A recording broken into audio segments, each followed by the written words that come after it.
Bismillahirrahmanirrahim. Alhamdulillahi rabbil alamin. Assalatu wassalamu alaika ya sayyidi ya Rasulullah. Khudh biyadi qallat hilati adrikni. Sahabatku, berikut aku akan menyinggung sebuah bab yang cukup efektif untuk menutup pintu fitnah dunia serta tipu dayanya, sekaligus akan mampu membukakan pintu akhirat dan keberkahannya. Dan aku dapatkan hal itu pada sikap qanaah dan tawadu, karena keduanya merupakan lawan dari kemewahan dan kesombongan. Ini karena bila seorang hamba rela terhadap sikap merendahnya di dunia, maka otomatis secara langsung ia telah membuang sifat sombong dari hatinya. Tidak ada lagi ambisi untuk mengejar kedudukan dan kehormatan pada dirinya, sehingga selamatlah ia dari fitnah dunia beserta huru haranya. Lalu dia cukup bergembira dengan sikap tawaduknya di dunia dan mendapat kemuliaan di sisi Allah Subhanahu wa ta'ala. Demikian pula keadaannya bila si hamba merasa puas dengan kebersahajaannya, tidak rakus untuk menumpuk harta seperti rakusnya seekor anjing terhadap bangkai. Ia merasa lapang dada di dunia, sedikit dosa dalam agamanya, mau menerima rizki yang sedikit, dan Allah pun ridho kepadanya dengan sedikit amalnya. Jadi dengan sikap qanaah itu, ia menyegerakan ketenangan hati di dunia serta kebahagiaan dengan rahmat Allah di akhirat. Sahabatku, ingat, hendaklah engkau melakukan mawas diri kepada Allah Subhanahu wa ta'ala. Sahabatku, merasa puaslah terhadap rizki yang mencukupi kebutuhan dan memenuhinya, tinggalkanlah mencari kelebihan harta, yaitu pada sesuatu yang sesungguhnya tiada keperluan bagimu. Sebab telah sampai kepada kami bahwa kelebihan harta di sisi Allah Subhanahu wa ta'ala adalah kotoran.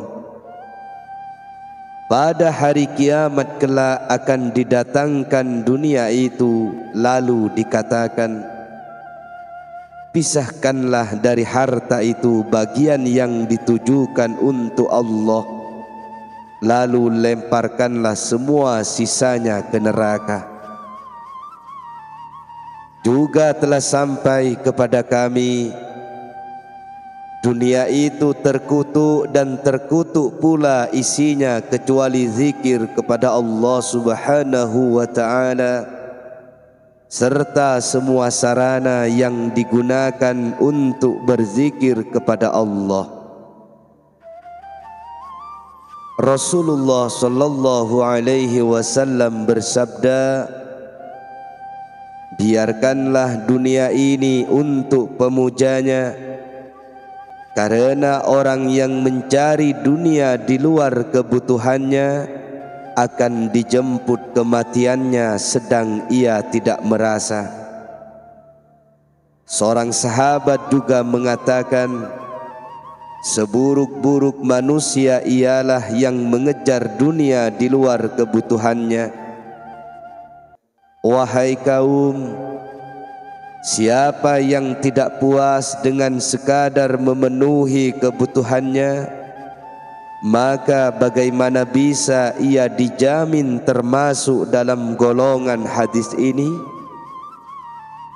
Telah sampai kepada kami Rasulullah sallallahu alaihi wasallam bersabda, seandainya anak manusia memiliki 2 lembah dari emas, niscaya ia akan minta 1 lembah tambahan, dan tidak ada yang dapat memenuhi perut anak Adam itu kecuali tanah.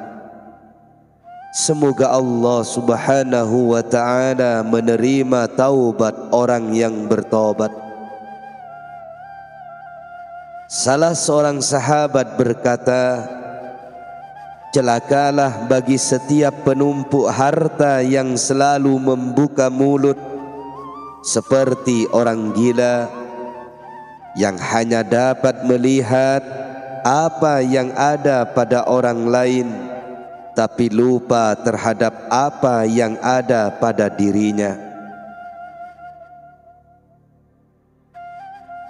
Celakalah untuknya ketika mengalami siksa pada saat yang sangat lama, sampai-sampai bila memungkinkan malam pun dijadikan siang.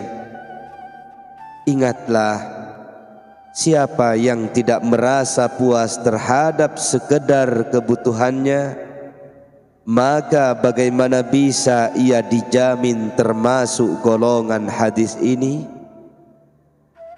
Ibnu Mas'ud radhiyallahu an beserta beberapa orang jamaah mengeluhkan tentang hak kepada Rasulullah sallallahu alaihi wasallam.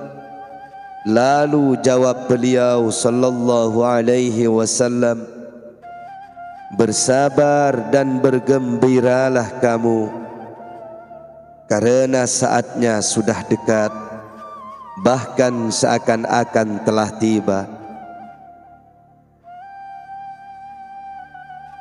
Dalam hadis yang lain, Rasulullah sallallahu alaihi wasallam bersabda, akan datang sesudahku suatu golongan yang memakan makanan yang lezat-lezat dengan aneka warnanya, menikahi wanita-wanita cantik dengan berbagai macam tipenya, memakai pakaian bagus-bagus dengan berbagai macam modenya, dan mengendarai kendaraan mewah dengan berbagai macam mereknya. Mereka mempunyai perut yang tidak pernah merasa kenyang dengan yang sedikit, dan memiliki nafsu bahkan terhadap yang banyak pun tidak pernah merasa puas. Mereka menekuni dunia saat pagi dan sore hari. Mereka menjadikannya sebagai Tuhan di samping Tuhan mereka, menjadikannya Rob di samping Rob mereka. Hanya kepada urusan dunia itu target mereka, dan kepada hawa nafsu mereka mengikuti.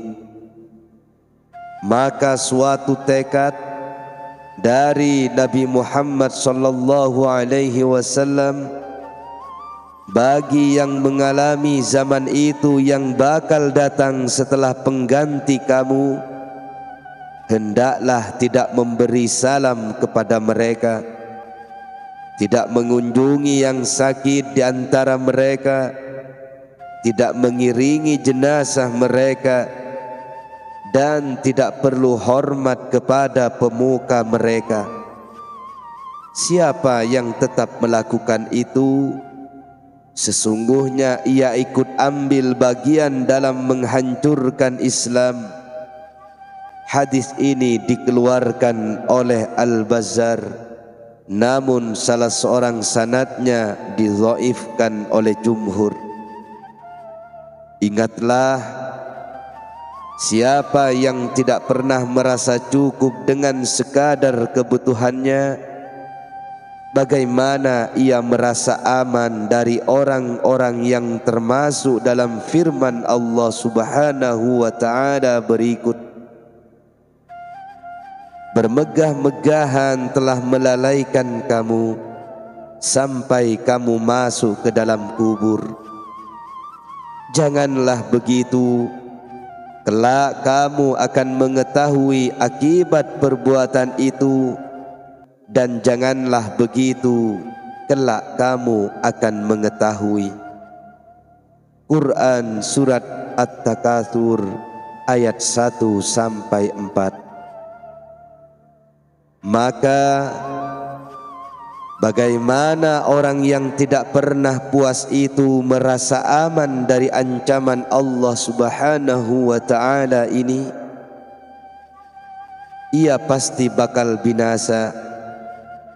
Semoga Allah Subhanahu wa ta'ala melindungi kita dari menyenangi kemegahan, memberikan kepada kita semua sikap qanaah dan tawadu. Wahai kaumku, keuntungan itu demi Allah terletak dalam keridhaan terhadap kesederhanaan, bukan terhadap kemegahan. Keuntungan itu demi Allah terletak pada kerendahan dalam berzikir, bukan dalam kedudukan dan jabatan. Keuntungan itu demi Allah pada kerendahan diri, bukan dalam keangkuhan. Aku telah memberikan nasihat kepada kalian jika kalian mau menerima, tetapi yang menerima itu sedikit. Mudah-mudahan Allah memberi taufik kepada kita semua untuk setiap kebaikan dengan rahmat-Nya, untuk setiap kebaikan melalui rahmat-Nya.